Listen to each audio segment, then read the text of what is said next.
you just saying, hey, check out my YouTube channel. Caleb didn't play as bad of a game as he's being criticized for. Who then, based on your viewing on everything, had the best quarterback performance of week one that folks might need to hear from you about, Kurt? I mean, if we're just looking at the best quarterback performance, probably snap in to snap out, I might say Daniel Jones. I thought Daniel Jones played an excellent football game. That they weren't stopped all day long. They scored on every single drive.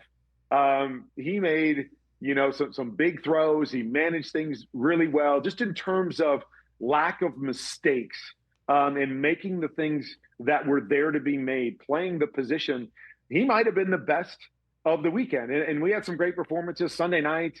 I thought both those quarterbacks did a lot of really, really good things in the game. Another quarterback that I really like that a lot of people aren't talking about is Michael Penix. I thought Michael Penix played a really, really good game as well. So there were some good performances in the league. But, yeah, Daniel Jones, if I just had to rank them from top to bottom on their play, it might be number one for me. Daniel Jones, best quarterback performance of the week. Kurt, blink twice if you're in trouble.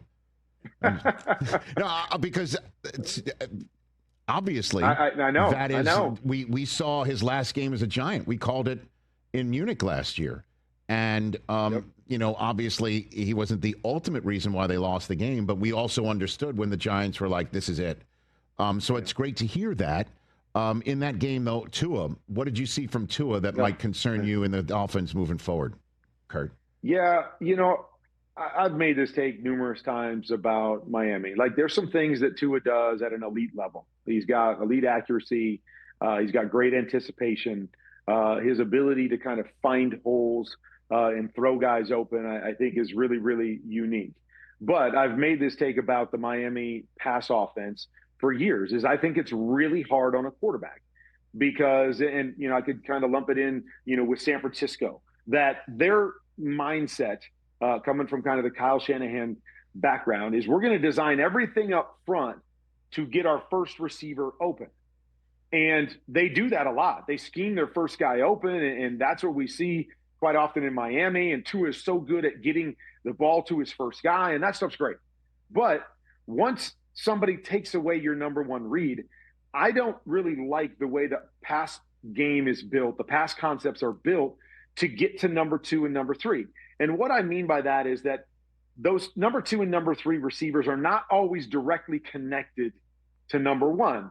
So you hear me talk about it all the time, pure progression versus defender read defense. Or pass concept. So as a quarterback, what I want to do is, let's say I have an 18-yard in route. That's one of my guys. And then underneath it in the same zone, I'll have a 5 or 6 yard hook route.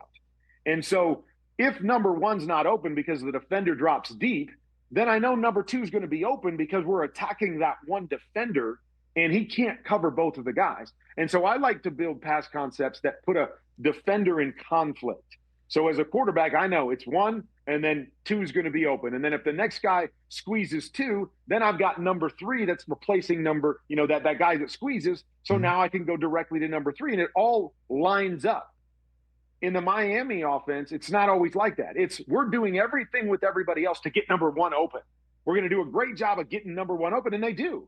But once number one is covered, 2 and 3 and beyond aren't always directly connected to number one. So it makes it hard for a quarterback when number one's not open to work through his progressions and know where he's going to go and find an open guy.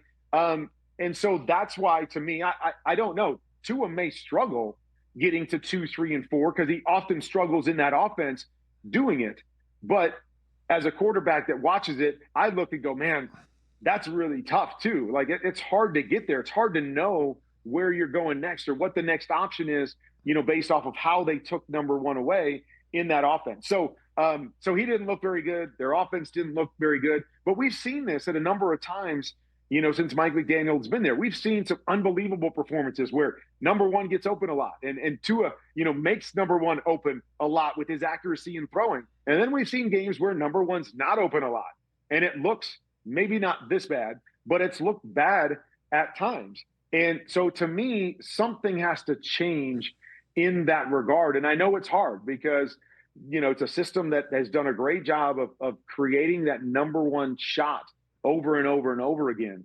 But it's really, really hard on a quarterback when that's not there and that's not there throughout the course of a day. And you're trying to play makeup sometimes for the scheme, in my opinion. Hey, you made it all the way to the end. Thanks for that. Check us out every single day streaming live on Disney Plus and the ESPN app 12 to 3 Eastern.